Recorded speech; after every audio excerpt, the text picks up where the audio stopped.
Hello বন্ধুরা, চলে এসেছি আজ আমি আবার একটা নতুন রেসিপির সাথে নিয়ে।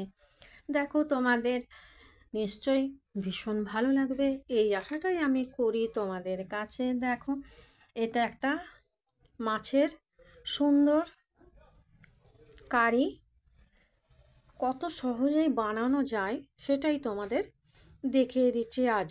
তাহলে চলো, আমি আসি না তোমাদের কাছে নতুন একটা সঙ্গে নিয়ে চলে এসেছি। এই দেখো, কাটা মাছ নিয়ে নিয়েছি, খুব পরিষ্কার করে ধুয়ে নিয়েছি, অনেকবার করে জল দিয়ে ধুয়ে। তারপর আমি আন্দাজ মতো নুন আর হলুদ নিচ্ছি। তো আর সাথে দিয়ে নিলাম দেখো গরম মশলা গুঁড়ো, আর কালারটা খুব সুন্দর হওয়ার জন্য দিয়ে নিলাম কাশ্মীরি লঙ্কা গুঁড়ো।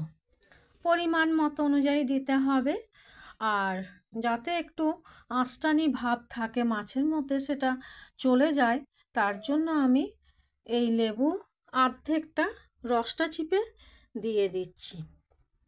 চলো, এবার বাটা মশলা দিয়ে নিলাম। মশলাটা কিভাবে করলাম সেটা আর দেখালাম না, ভিডিওটা যাতে বড় না হয়। দিয়ে নিলাম মশলার মধ্যে আদা, পেঁয়াজ, লঙ্কা, রসুন, জিরে, গরম মশলা গোটা সব কিছু দিয়ে বেটে নিয়েছিলাম।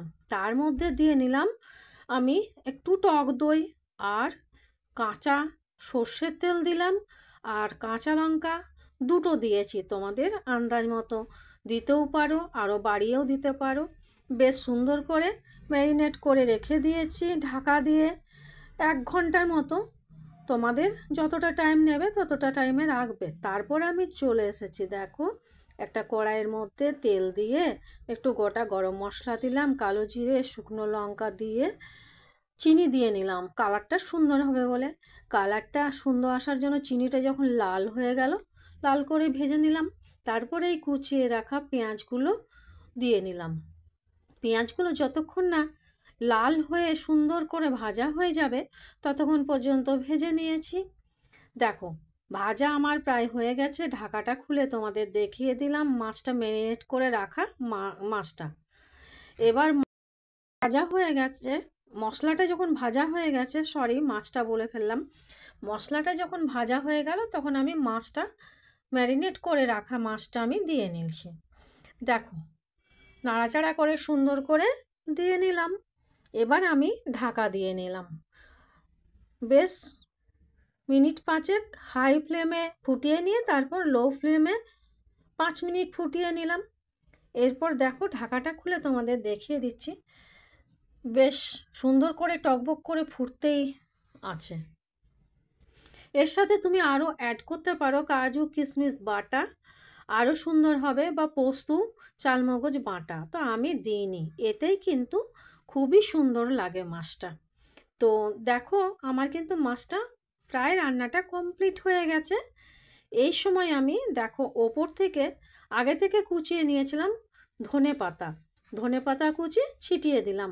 এই সময়টা যেহেতু ধনে পাতার প্রচুর পরিমাণে অ্যাভেলেবেল পাওয়া যায় তাই ধনে পাতা দিলাম, আর যখন ধনে পাতা পাওয়া যায় না তখন দিতে হবে কসুরি মেথি পাতা।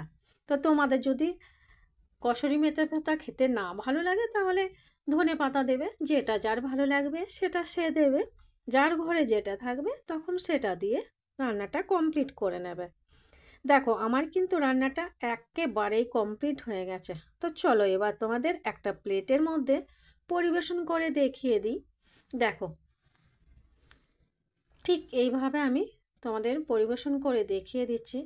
রান্নাটা কিন্তু দেখতে অসাধারণ হয়েছে, আর খেতে কি বলবো বন্ধুরা, ভোজঘরকে টেক্কা দেবে, আমি গ্যারেন্টি দিয়ে বলছি।